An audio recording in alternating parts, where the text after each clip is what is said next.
Yelah, bila dah lebih 20 tahun berkecimpung dalam bidang korporat ni, saya mula terfikir untuk membuat satu pekerjaan ataupun kerjaya yang lebih rapat kepada orang ramai. Jadi saya membuat beberapa kajian, antaranya insurans, takaful, dan daripada kajian saya mendapati bahawa My Pusaka punya misi dan pelaksanaan tu memang seiring. Ada fact and figure yang saya nak kongsi, yang hanya 1% sahaja umat Islam yang benar-benar faham dan menghargai faraid.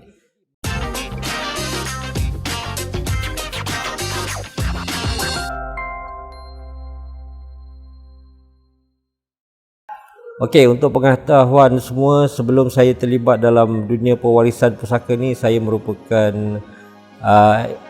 electrical engineer by profession, di mana jawatan terakhir saya bertugas sebagai aftermarket service operation manager untuk South East Asia di sebuah syarikat Amerika yang berpejabat di Shah Alam, Selangor. So secara keseluruhannya lebih kurang 22 tahun pengalaman dalam industri air dan pengurusan perniagaan.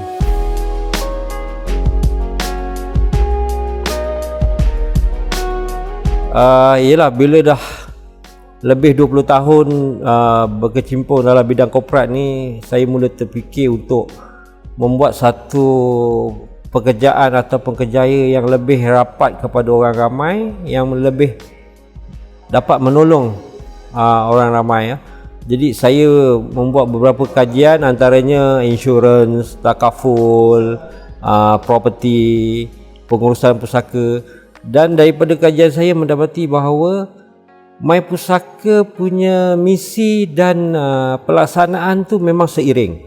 Maknanya untuk membantu lebih ramai umat Islam berdasarkan dua fakta. Engineer ni selalu bercakap berdasarkan fact and figure. Ada dua fact and figure yang saya nak kongsi. Yang pertama, harta terbeku umat Islam setakat 2016 berjumlah RM66.6 bilion. Fakta yang kedua, berdasarkan kajian oleh Profesor Izani daripada ITM pada tahun 2017 mengatakan bahawa hanya 1% sahaja umat Islam yang benar-benar faham dan menghargai faraid. Jadi berdasarkan dua figure, fact and figure tersebut, maka saya membuat kesimpulan, saya membuat kajian, saya mendapati My Pusaka memang bergerak ke arah membantu masyarakat bagi menyelesaikan dua-dua isu yang tersebut.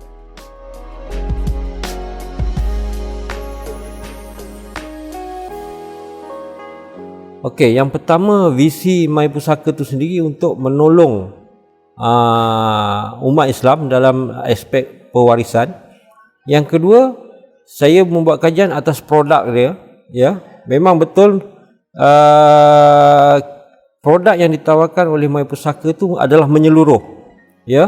Lebih-lebih lagi apabila pada 1 Ogos tahun ini My Pusaka melancarkan produk-produk asas di mana untuk fill the gap. Jadi memang melengkapi. Jadi menuju objektif kepada penubuhan My Pusaka, iaitu menolong seramai mungkin umat Islam, ya. Di mana package, kalau kita tengok package My Pusaka kan tidak bergantung kepada nilai harta, tiada monthly or yearly fee, kemudian hanya RM50 untuk membuka fail. Jadi kesemua package itu adalah memang untuk objektifnya adalah untuk menolong lebih ramai umat Islam dalam membuat perancangan pewarisan bagi mengelakkan masalah-masalah yang berulang, terutamanya masalah yang melibatkan harta pusaka.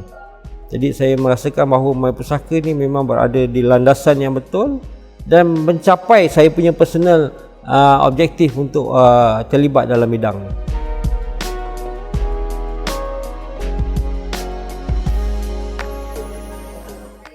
Okey, saya pernah terlibat memberi kuliah duha di Masjid Kampung Repah di Tampin.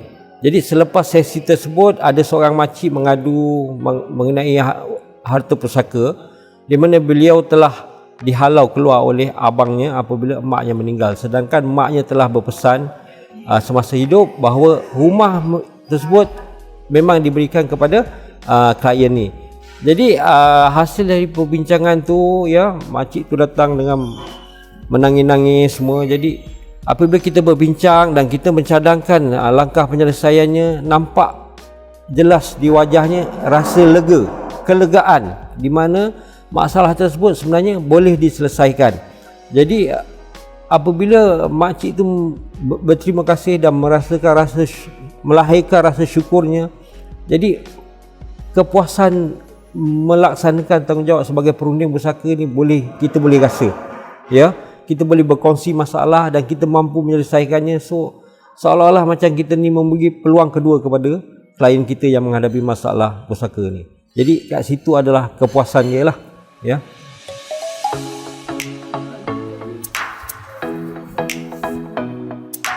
Ini satu soalan yang menarik, ya. Sebab apa?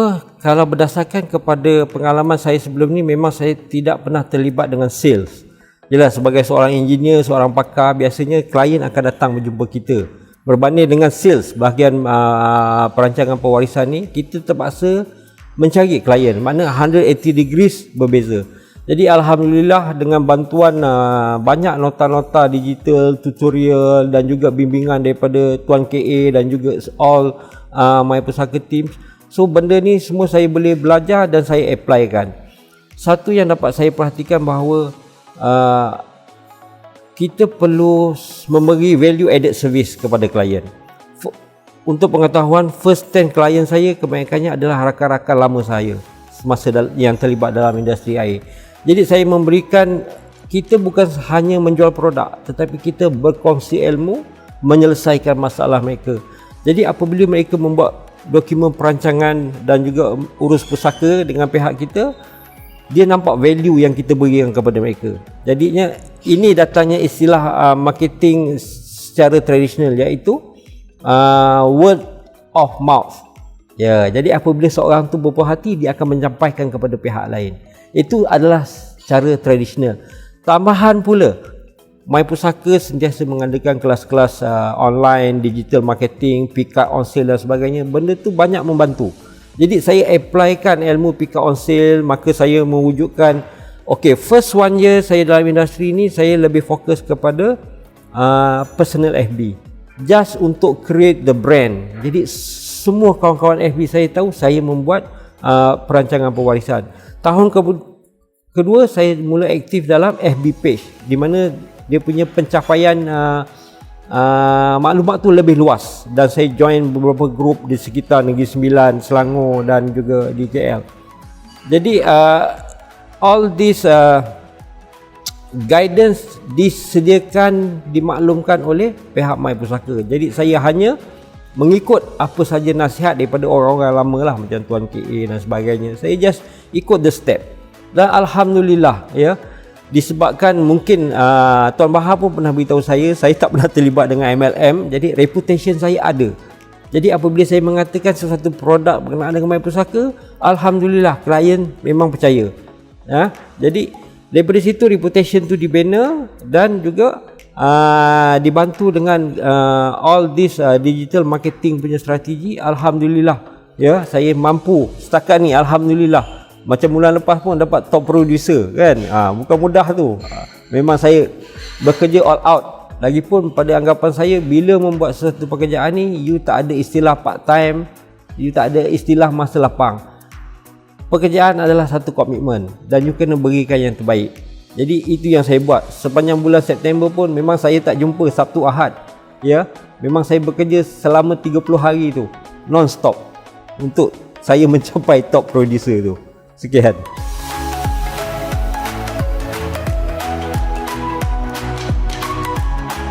Wah, ini satu soalan yang berat ni.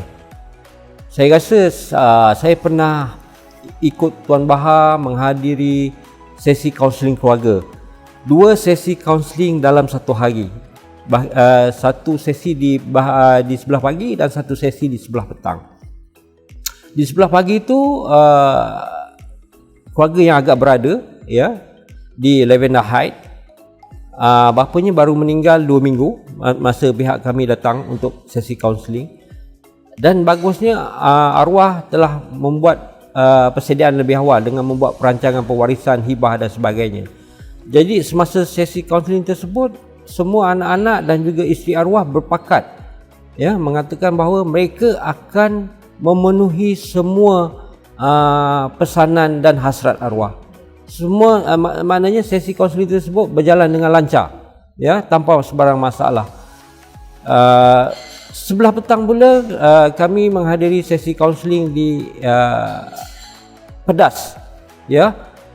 Kematian tersebut lebih daripada 12 tahun, ya. Jadi semasa sesi kaunseling tersebut semua waris yang hadir hanya membincangkan hak mereka masing-masing.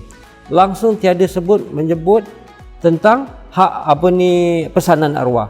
Jadi daripada dua sesi kaunseling pada hari yang sama ni, saya dapat membuat kesimpulan bahawa tidak semua manusia ni beruntung untuk mempelajari ilmu faraid dan menghargai ilmu faraid dan membuat perancangan keluarga.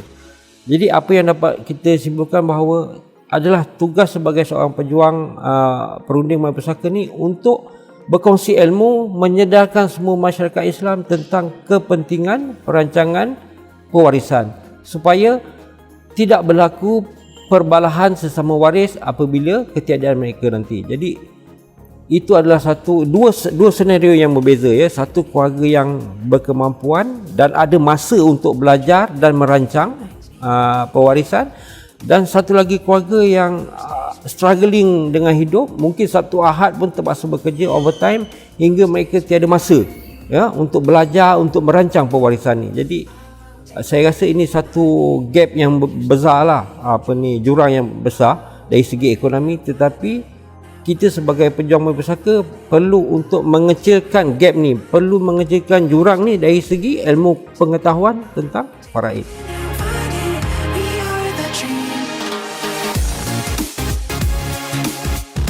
Ya, ni saya tak pasti sama ada saya ni dah layak untuk memberi pesanan. Tetapi since soalan tu diminta kepada saya, jadi saya, ini pendapat peribadi saya lah, ya. Saya pernah terlibat dengan bidang kejuruteraan dan masih lagi memberikan latihan-latihan teknikal kepada semua industri air, dan baru terlibat dalam perancangan pewarisan. Jadi ketiga-tiga tu ada perbezaan yang nyata. Sebagai perunding mahapusaka, sebenarnya kita adalah satu kejayaan yang istimewa. Istimewa saya maksudkan sebab perunding mahapusaka perlu ada jiwa, ya. Jiwa apa? Jiwa untuk menolong lebih ramai umat Islam. Jadi jangan meletakkan faktor kewangan sebagai target utama.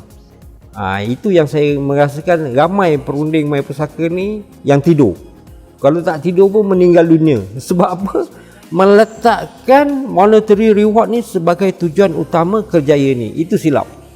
Dia yang penting adalah you mesti ada jiwa untuk menolong lebih ramai umat Islam. Jadi di Malaysia ni sendiri ada berapa ramai umat Islam di luar? 20 juta. So kalau 20 juta, takkan satu kes seminggu pun kita tak boleh buat. Tetapi kalau jiwa pejuang tu ada, insya-Allah paling kurang pun satu kes seminggu mesti ada. Sama ada kes urus pusaka, perancangan pewarisan ataupun rekrutmen. Ya, saya meletakkan sasaran satu kes seminggu sahaja. Tak perlu banyak-banyak. Tetapi sentiasa ada dan konsisten. Jadi kepada pejuang perunding mahapusaka yang lama ataupun yang baru, tanya balik kepada diri sendiri sama ada jiwa tu ada ke tidak dalam diri kita. Kalau jiwa tu ada, insya-Allah saya rasa tuan-tuan dan puan-puan semua boleh berjaya. Itu saja yang boleh saya nasihatkan kot. Kalau lebih-lebih saya takut ada orang marah. Okey.